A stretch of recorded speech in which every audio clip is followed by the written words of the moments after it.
بسم الله الرحمن الرحيم.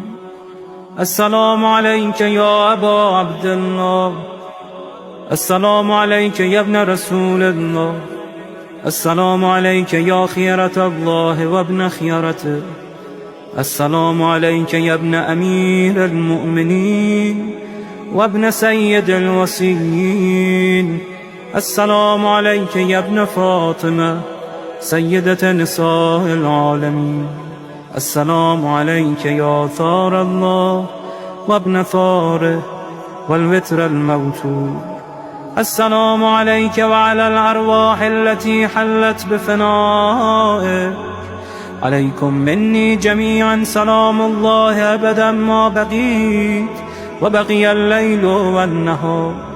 يا أبا عبد الله، لقد عظمت الرزية وجلت وعظمت المصيبة بك علينا وعلى جميع أهل الإسلام، وجلت وعظمت مصيبتك في السماوات على جميع أهل السماوات.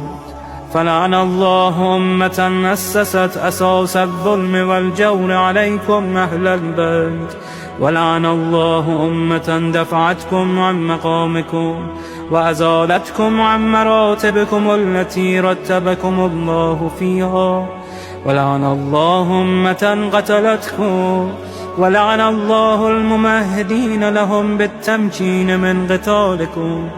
برئت إلى الله وإليكم منهم ومن أشياعهم